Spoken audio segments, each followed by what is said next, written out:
Et on évoque tout d'abord la météo et cette première offensive du froid ce week-end dans la région avec, vous l'avez remarqué forcément, ces premiers flocons de neige par moment. Ce matin, également attention au verglas sur les routes.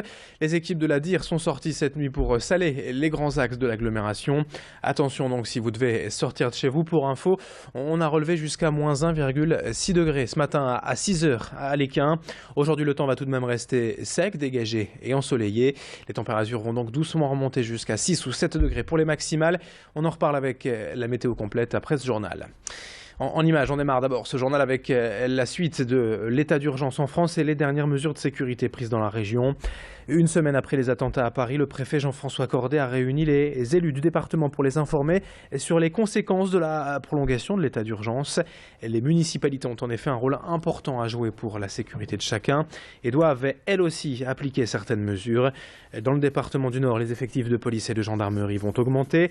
La sécurité aux frontières et la coopération avec la police belge vont être renforcées et des aides financières sont prévues également pour aider tous les lieux publics à s'équiper. Sophie Laden était avec le préfet et les élus donc lors de ce rendez-vous à Lille. On écoute Jean-François Cordet. Il y a, vous l'imaginez, une bonne connaissance des points de passage de la frontière par l'ensemble des services de police et de gendarmerie. Il y a une excellente connaissance des points de passage à la frontière par l'ensemble des élus qui jouxte la frontière. Et bien évidemment, vous l'imaginez, l'analyse qui est faite est une analyse collective à partir de la dangerosité, à partir du chiffre de passage qui peut exister entre un lieu et un autre. Et il n'est pas exclu d'ailleurs que si les événements conduisaient à cette analyse, nous renforcions encore la sécurité le long de la frontière. Et puis à propos de sécurité, l'une des mesures prises récemment par le gouvernement, en tout cas mesure annoncée, et pour l'instant c'est la possibilité pour les policiers de conserver leur arme en dehors de leur temps de service. C'est une mesure souvent débattue en France depuis plusieurs années, mais que ces attentats récents ont forcément un peu précipité. C'est la question que nous sommes allés vous poster dans la rue. Qu'en pensez-vous? C'est normal pour se défendre, on ne sait jamais qu'est-ce qui se passe après le service. Il faut prendre les mesures nécessaires, sans dramatiser les choses, mais port d'armes. Pour des gens qui sont la compétence, on va dire, je vois pas où est le souci. C'est vrai que c'est difficile à encadrer. Après, les risques de bavure, voilà, moi, je pense que c'est pas une mauvaise idée, mais ça nécessite un encadrement et quand c'est fait dans la précipitation, ça risque d'être délicat à assurer. Si on voit débarquer un gars avec une arme, on peut se dire lui-même c'est un terroriste, donc on peut avoir peur, mais bon, comme on voit qu'il a un bandeau, ça pose pas de problème, quoi. Il faudrait que ces gens qui prennent des armes, qui sont assez entraînés et qui savent quoi en faire, quoi. Pas tirer sur tout et n'importe quoi. Allez, autre image dans l'actualité, le recueillement de la communauté musulmane ce vendredi lors de la grande prière. Le centre islamique de Villeneuve-d'Ascq avait notamment invité ses membres à se réunir pour 1 minute de silence et un lâcher de ballon aux couleurs bleu, blanc, rouge. Près de 200 personnes ont répondu à cet appel et pas seulement des musulmans, il y avait aussi de simples citoyens, qu'ils soient chrétiens ou encore non-croyants. L'objectif était tout simplement de s'unir pour rendre hommage aux victimes, tous en condamnant ces attentats et en répétant leur volonté de rester unis face au terrorisme. Loïc Cailly a suivi cette cérémonie vendredi à Villeneuve-d'Ascq et a rencontré le président du centre islamique. Le message, c'est que nous condamnons fermement, avec vigueur et sans équivoque, ces attentats barbares, injustes, injustifiables et injustifiés. C'est le premier message.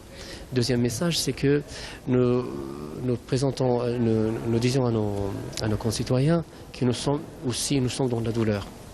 Nous sommes touchés doublement en tant que citoyens français parce que ces 129 victimes, ce sont nos concitoyens. Musulmans ou pas, mais ils sont nos concitoyens. Mais nous sommes aussi touchés parce que notre religion a été souillée, parce que notre identité musulmane a été usurpée. Et puis on termine ce journal avec une nouvelle application développée dans la métropole lilloise et pourrait aider ces parents parfois débordés par les conduites de leurs enfants à l'école ou au sport.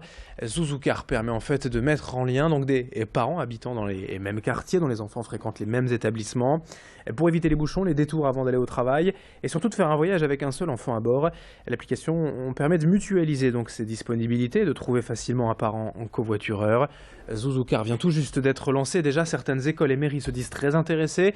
Et pour le moment, cela ne fonctionne que dans l'agglomération lilloise. Mais Nicolas Dossi, créateur de l'appli, espère un développement national. Idil Gunay est allé le rencontrer.